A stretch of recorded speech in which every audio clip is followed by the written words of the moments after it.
In this, we are going to do some other topics of oceanography, that is oceanic temperature and oceanic salinity. So first, let's start with ocean temperature. जैसा कि हमें पता है कि land masses का temperature होता है, वैसे ही हमें ओशन के टेम्परेचर में भी वेरिएशंस देखने को मिलती है, लेकिन as compare to the land masses जो हीटिंग और कूलिंग की प्रोसेस है ओशन में वो काफ़ी स्लो होती है, बिकॉज एक तो पेनिट्रेशन ओशंस के अंदर ज़्यादा होता है, जिसकी वजह से एनुअल रेंज ऑफ टेम्परेचर भी ओशंस के अंदर काफ़ी छोटी होती है as compare to the land. और वेरियस फैक्टर्स होते हैं जो ओशन टेम्परेचर को इफेक्ट करते हैं, जैसे कि latitudes, wind flow, ocean currents, distribution of land and water और कुछ अदर फैक्टर्स। लैटिट्यूड्स में हम देखते हैं कि जैसे जैसे हम इक्वेटर से पोल की तरफ जाते हैं वैसे वैसे इंसोलेशन का अमाउंट डिक्रीज होता है, वैसे ही जो सरफेस वाटर है, टेम्परेचर है वाटर का, मतलब वो इक्वेटर से पोलवर्ड की तरफ डिक्रीज होता चला जाता है। वैसे और distribution of land and water में हम देखते हैं कि जो ओशंस लैंड के कॉन्टैक्ट में होते हैं वो जल्दी हीटअप होते हैं, और जो हमें नॉर्दर्न हेमिस्फेयर में ज़्यादातर लैंड पोर्शन है, इसकी वजह से जो ओशंस है नॉर्दर्न हेमिस्फेयर में वहाँ पर भी हमें टेम्परेचर ज़्यादा देखने को मिलता है as compare to the southern hemisphere जहाँ पर लैंड पोर्शन कम है।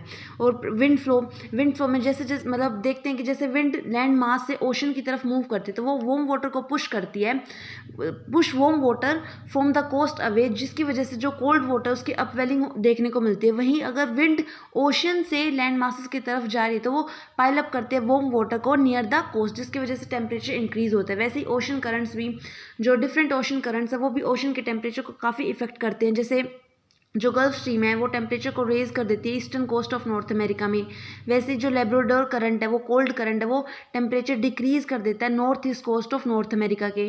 कुछ अदर फैक्टर्स जैसे साइक्लोन आ गया, ओपन सी और एनक्लोज सी की वजह से भी हमें जो टेम्परेचर के अंदर वेरिएशंस देखने को मिलती है। हॉरिजॉन्टल डिस्ट्रीब्यूशन ऑफ अगर और मतलब ये जो वेरिएशन है वो हॉरिजॉन्टल भी देखने को मिलती है और वर्टिकल भी देखने को मिलती है। अगर हम हॉरिजॉन्टल डिस्ट्रीब्यूशन ऑफ टेम्परेचर की बात करें तो देखा कि इक्वेटर से पोलवर्ड की तरफ डिक्रीज होता है और 0.5 डिग्री जो पर सेल्सियस पर लैटिट्यूड के हिसाब से टेम्परेचर डिक्रीज होता है, और उसके जो एवरेज टेम्परेचर नॉर्दर्न हेमिस्फीयर का वो लगभग 16 डिग्री सेल्सियस का होता है और 19 डिग्री सेल्सियस, और साउथर्न हेमिस्फीयर में लगभग 16 डिग्री सेल्सियस हमें एवरेज टेम्परेचर देखने को मिलता है। और अगर हम वर्टिकल डिस्ट्रीब्यूशन की बात करें तो हम देखते हैं कि मतलब वर्टिकल डिस्ट्रीब्यूशन हम देखते हैं जो ओशन का सरफेस है वहाँ पर हमें जनरली ज़्यादा टेम्परेचर को देखने को मिलता है, क्योंकि सन डायरेक्टली वहाँ मतलब इंसोलेशन प्रोवाइड करता है। उसके बाद जो हीट है वो ट्रांसमिट होते हैं दूसरी लेयर्स में कन्वेंशन के थ्रू, और जो इसके अंदर हमें जनरली 3 लेयर्स में हम डिवाइड कर देते हैं वर्टिकल डिस्ट्रीब्यूशन में। फर्स्ट लेयर जहाँ सरफेस वाटर जहाँ टेम्परेचर ज़्यादा रहता है, जो सेकंड लेयर होती है एक ये ऐसा जोन है, इसे थर्मोक्लाइन जोन, थर्मोक्लाइन लेयर भी बोलते हैं।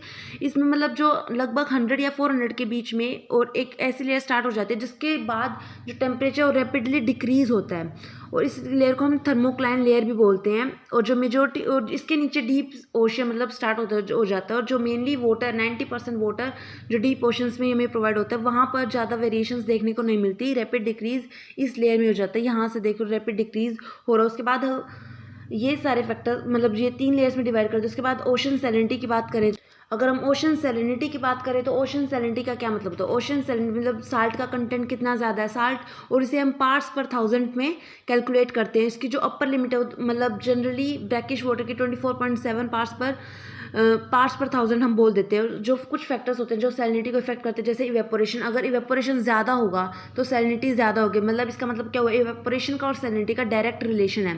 Higher rate of evaporation leads to the more concentration of salt in the ocean. उसके बाद प्रेसिपिटेशन, अगर जो मतलब जो प्रेसिपिटेशन है वो इन्वर्स प्रोपोर्शनल होगा सैलिनिटी, बिकॉज एक तो इवेपोरेशन प्रेसिपिटेशन दोनों एक अपोजिट है, और अगर इवेपोरेशन डायरेक्टली प्रोपोर्शनल है तो प्रेसिपिटेशन इन्वर्सली प्रोपोर्शनल होगा ही होगा। और third one is influx of fresh water, अगर फ्रेश वाटर रिवर से जहाँ फ्रेश वाटर मतलब ओशंस में जा रहा है, फ्रेश वाटर जाएगा वहाँ कैल्शियम कार्बोनेट की मतलब कंसनट्रेशन ज़्यादा होती है फ्रेश वाटर में, जिसकी वजह से जो सैलिनिटी वो डिक्रीज होती है। उसके बाद atmospheric pressure and wind directions में अगर हम देखते हैं कि जो विंड है उसको भी मतलब जो फ्रेश वाटर का डिस्ट्रीब्यूशन है वो एटमॉस्फेरिक प्रेशर रीडिस्ट्रीब्यूट करता है सैलिनिटी ऑफ वाटर को, क्योंकि ये ट्रांसफ़र करता है वो एक रीजन से दूसरे रीजन में वाटर का ट्रांसफ़र होता है, जिसकी वजह से सैलिनिटी भी इफेक्ट होती है। उसके बाद जो ओशन करंट्स हैं जो ओशन करंट्स के मूवमेंट्स की वजह से सैलिनिटी में भी वेरिएशंस देखने को मिलते हैं। जैसे वार्म करंट्स, जो वार्म करंट्स है वो carry away the salt water from the west कोर्स of the continent reducing their salinity, और जैसे हमें ईस्ट कोस्ट है कॉन्टिनेंट्स का, वहाँ पर हमें मतलब वो देखने को मिलता है डिपोजिशन ऑफ द वाटर, जिसकी वजह से वहाँ की सैलिनिटी इंक्रीज देखने को मिलती है। अगर और दूसरा टेम्परेचर इवेपोरेशन से रिलेटेड है, जिसकी वजह से ये भी मतलब डायरेक्टली रिलेट होता है सैलिनिटी। उसके बाद density of water, density effect करती है सैलिनिटी ऑफ वाटर से। जैसे सैलिनिटी, वाटर, टेम्परेचर, ये तीनों ही एक दूसरे से रिलेटेड है, तो चेंज होगा अगर डेंसिटी में, तो टेम्परेचर में चेंज होगा, डेंसिटी में चेंज होगा और सैलिनिटी में भी चेंज होगा। इस वजह से कुछ फैक्टर्स थे जो सैलिनिटी को डायरेक्टली इफेक्ट करते हैं। अब सैलिनिटी में भी हमें हॉरिजॉन्टल और वर्टिकल वेरिएशंस देखने को मिलती हैं। उससे पहले ये डायग्राम शो करता है कि कैसे कैसे जो इवेपोरेशन है, फ्रीजिंग ऑफ वाटर, ये इनकी वजह से जो सैलिनिटी है वो इंक्रीज होती है। वहीं जो प्रेसिपिटेशन है, रिवर का रन ऑफ है, ग्राउंड वाटर, इन सारी चीज़ों से मतलब डिक्रीज ऑफ सैलिनिटी देखने को मिलती है। और ये कंटिन्यूस वाटर साइकिल चलता रहता है, इंक्रीज और डिक्रीज ऑफ वाटर सैलिनिटी का। डिस्ट्रीब्यूशन में अगर हॉरिजॉन्टल डिस्ट्रीब्यूशन की बात करें तो मतलब लैटिट्यूडनल वेरिएशंस देखने को मिलती है।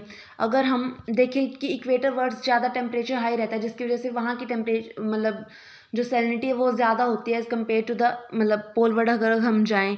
Variation on the basis of closed and open sea, अगर क्लोज्ड सी होगा तो वहाँ की सैलिनिटी हमें ज़्यादा देखने को मिलती है as compare to the open sea, because open sea में एक तो मूवमेंट ईजिली होता रहता है वाटर्स का, जिसकी वजह से सैलिनिटी वेरिएशन देखने को मिलती है। क्लाइमेटिक वेरिएशंस में भी high temperature leads to the higher salinity. जो क्लाइमेटिक जोन जहाँ पर जनरली ज़्यादा टेम्परेचर रहता है, जैसे 15 to 30 डिग्री लैटिट्यूड्स के बीच में भी ज़्यादा टेम्परेचर देखने को मिलता है, वहाँ भी उस एरिया में ज़्यादा सैलिनिटी देखने को मिलेगी। Across various oceans and lakes. उसके बाद ये जो ग्राफ इसमें बताया गया, जैसे हम देखते हैं कि जो इंडिया का एग्जाम्पल लेते हैं तो इंडिया में जैसे जो बे ऑफ बंगाल वाला रीजन है वहाँ हमें इन्फ्लक्स ऑफ रिवर्स ज़्यादा देखने को मिलती है, तो वहाँ की सैलिनिटी कम है as compare to the Arabian sea. Arabian sea में influx of rivers, fresh water कम है, जिसकी वजह से वहाँ की सैलिनिटी ज़्यादा है as compare to the bay of Bengal. अगर हम बात करें जो रेड सी वाला रीजन है, वहाँ पर भी हमें ज़्यादा सैलिनिटी देखने को मिलती है। जो मिड लैटिट्यूड्स है जहाँ पर टेम्परेचर ज़्यादा है, वहाँ भी सैलिनिटी का प्रोपोर्शन ज़्यादा है as compare to the polward regions. उसके बाद हम वर्टिकल वेरिएशंस की बात करें तो वर्टिकल वेरिएशंस में हम देखते हैं कि जो वर्टिकल वेरिएशन वो मेनली डिपेंड करती है लोकेशन ऑफ द सी पे।